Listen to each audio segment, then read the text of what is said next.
Hello, everybody, and welcome to this latest edition of the Rink Report here on Monumental Sports Network. John Walton here, coming to you from the frigid wasteland near the Arctic Circle. No, I'm just kidding, sort of.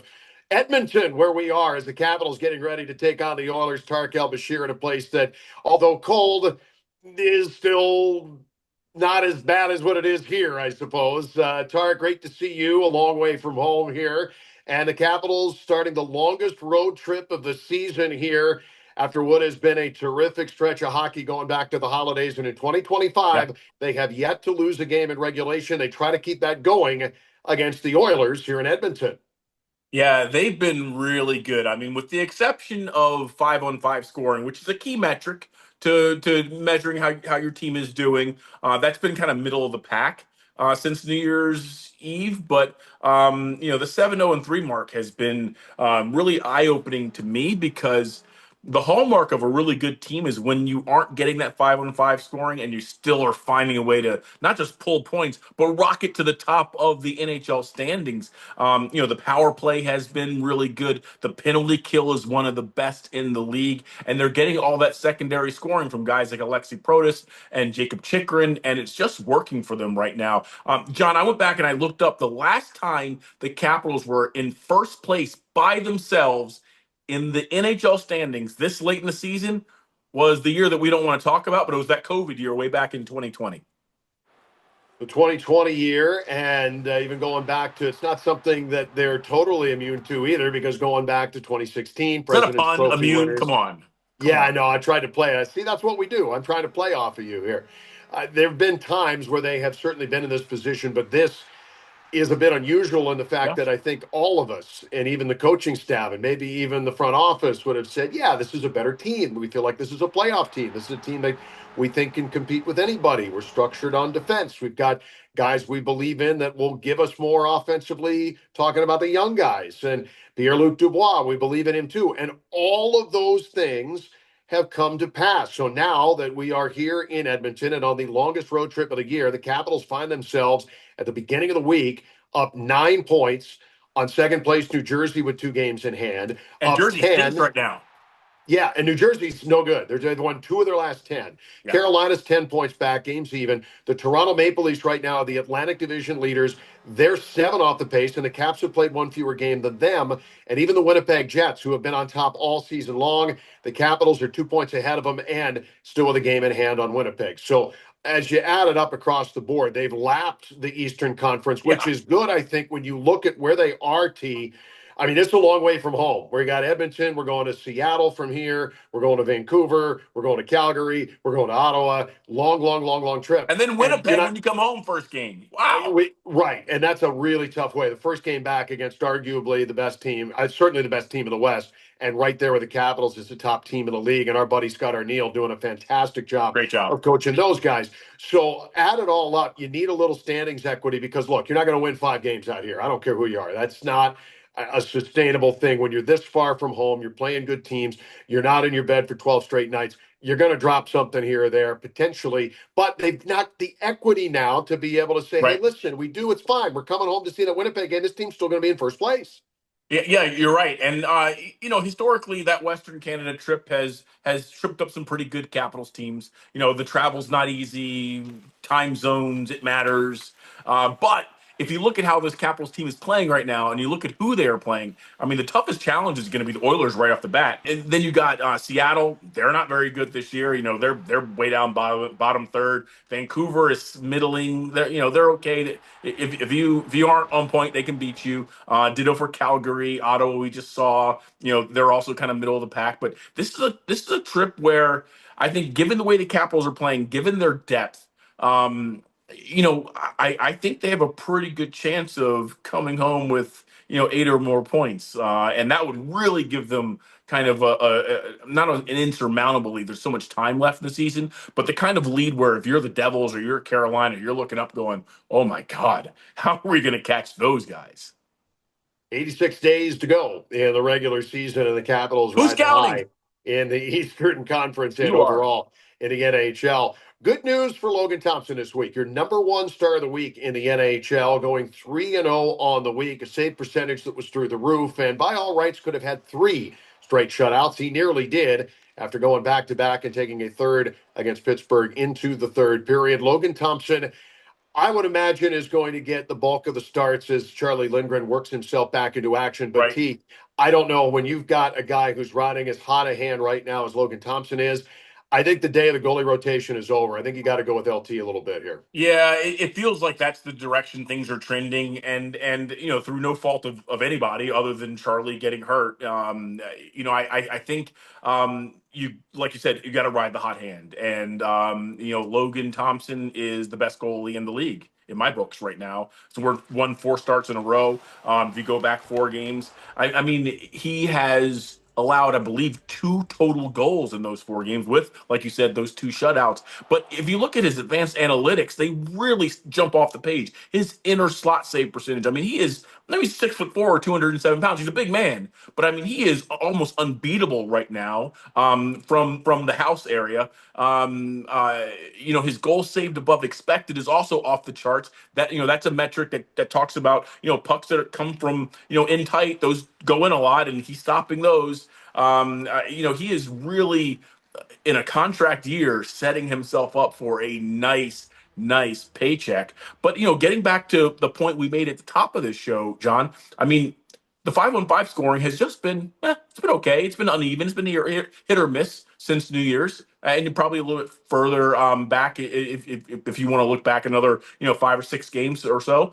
But the reason they have been able to stack up all these wins and all these points is because the goaltending has been just playing an outsized role in carrying them. Before the injury, Charlie was playing well, but since Logan kind of has taken the reins, again, best goalie in the league for my money.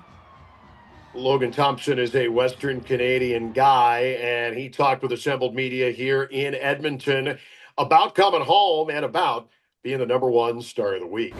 It's always fun to be back in Alberta and fun to come to these cities, and it's just a lot of fun. It's a fun road trip. What do you like this building is a pretty impressive building. You like playing in here? Yeah, I played in Rexall back in my junior days, and then got lucky enough to play here now. So it's a great setup that they did for the city, and it's always a fun rink, fun atmosphere, and it's going to be a good game tomorrow.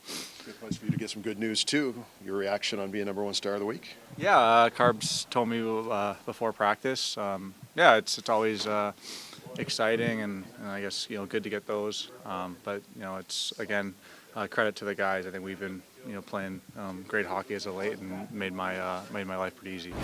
So good on Logan Thompson for number one star of the week honors, and pretty good bet. He's going to get the start here in Edmonton against the Oilers. Let's switch gears. The NHL has gone team by team and celebrating the quarter century teams for all the 32 teams around the league. And for the Capitals, their first team, and I kind of like the concept, T, that you look at the 25 years, and it was, I was one of the voters, and I know you were too, like looking at what the characteristics and metrics you use. You could have a guy like Peter Bondra, who played in that, but just for a little bit, and Kelly Johansson was there too, and they were involved. But when you look at the first team for the last 25 years, there's a lot of 2018 tinge to it, I would say, save maybe one No guy doubt on defense.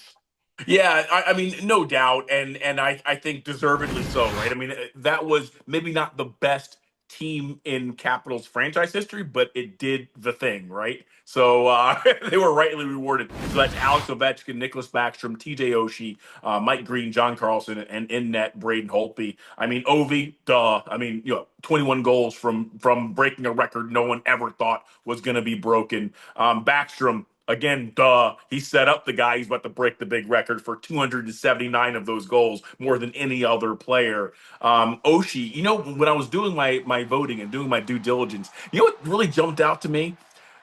Ovi's the best power play goal scorer in league history. But if you go back to when Oshie got traded here, guess who's second since 2015 on this team in power play goals, which are so important, right? Oshie. Right there in the middle of the diamond with that quick release, 76 goals right behind Ovi. Mike Green, Game Over Green, Lambo Greeny, one of my favorite players to cover. I mean, one man breakout. Every time he got the puck, you had to lean forward in your seat. What's he gonna do, right? I mean, he was kind of Jacob Chikrin reminds me a lot of Yeah. Mike Green a lot, right? He had that one season, 31 goals. I mean, Mike Green was unbelievable. John Carlson, steady Eddie. I mean, we knew also a great offensive defenseman in his own right. Of course, he was going to be on there, and then Braden Holtby. I know I went back and forth, Kolzig, Holtby, but you know what? Holtby won so many games. Like after he became the full-time starter, I believe in 2012 till the time he left in 20. Something like 268 wins. I mean, the most in the NHL during that tenure. And of course, came in Game 3 of the Stanley Cup playoffs in round 1, and the rest is history. The rest is history, and for Braden, certainly they don't win without him, and No everybody doubt. else in that team, save Green, was a big part of it. Back to present day, Aliaksei Protas continues to roll, and I think at a team, Tarik, where you have some guys who have gone in and out Yep. offensively and Yep. maybe lesser over the course of the last 6 weeks or so, and we've talked a lot about that and the need for more puck possession and more pucks to the middle of the ice and all of those things. Well, one guy who's been pretty consistent all the way through has been Aliaksei Protas. And I think on this road trip, that's the trip he's going to need some big things here again as well for this team to be successful. Yeah, I mean, 19 goals. He's having an outstanding season. I mean, who would have thought that Aliaksei Protas was going to turn into a legitimate top 6 player? I mean, I thought maybe eventually, maybe. I mean, in my head, I'm just going back 12 months, John. He was okay. If he plays really good, he could be a top 9 guy. He could be a middle 6 guy. He could be a solid third line winger, either side, maybe center, but probably a winger for a long time in this league. And now he's turning into a top of the lineup player. It's crazy. And it's funny. I was looking at the Capitals cap situation, and you look at the teams that win the Stanley Cup. And I'm not saying that they're going to win the Stanley Cup, but the teams that go far and they win, they always have a group of players, whether they're veterans or whether they're young players, who are far exceeding their cap hit. They're performing like Protas is one of those guys. I mean, a $3 million player, 3.7, whatever it is, who is performing like a $7 or $8 million player.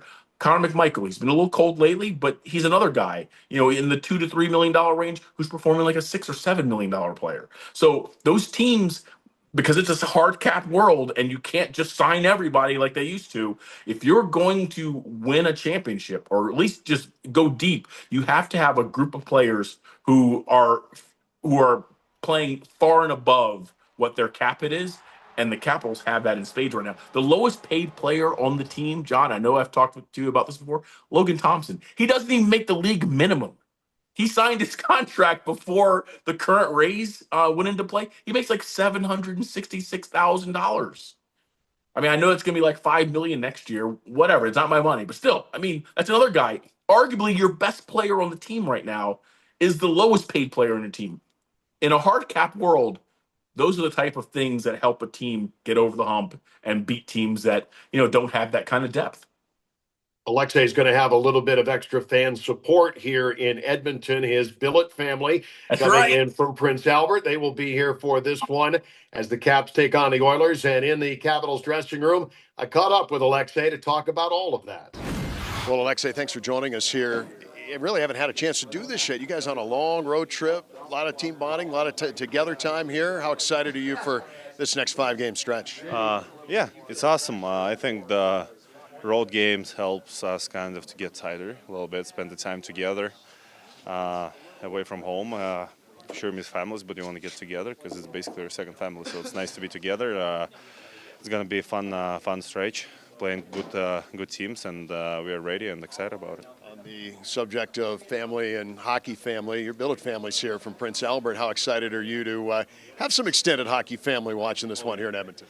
Oh yeah, it's always special to see them. That's basically like because of schedule only city they are able to come to, and yeah, it's been like 4 in a row I think when they're coming to see me, and yeah, I always appreciate they coming here. I always appreciate what they've done for me and during my career in Prince Albert and right now. So like thanks to the support, and it's going to be special for sure. You know, we've talked a lot about the need for a little bit more offensive production across the board. Spencer's talked about it quite a bit. As you guys get out here on the road, what kind of things can your line do? What kind all of you guys do to try and maybe generate a little bit more offense out here? Yeah, I think just keep playing our game. I mean, yeah, sometimes you have the games when you don't feel it offensively or it doesn't go your way. But I think it's only a couple of games. I think we just got to stick with it, stay together, maybe get more pucks to the net, and just, like I said, stay tight. That's been a strength of our group. Just be together, energy on the bench, support each other, and I think it's gonna come. Sometimes it happens, like tough stretches. You know, we just got to go through that as a team all together. How proud are you of the effort that your team has put together here to be where you are at the beginning of this road trip? At the top of the NHL, a little bit of a lead here in the Metropolitan Division. A lot of hard work's gone into that. I know the job's not over, but you got to be pretty proud of where you guys are right now. Oh yeah, absolutely, and yeah, it's nice to have that lead for sure in points. But yeah, we're not. I think we're not like we're not happy with our game right now. I would say like this, and yeah, that's like said. There's a long way to go. So many games. We're playing good teams, and we gotta find a way to stay consistent. It's hard to win the games in this league, and yeah, we gotta keep going and keep working every game. Last one for you. Your goaltender, #1 star of the week in the NHL. How about the job that Logan Thompson's done for you guys?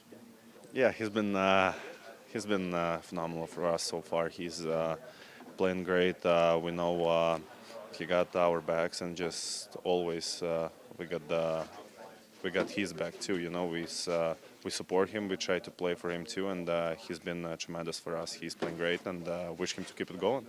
We certainly hope for that. Alexei, thanks for joining us. Thank you.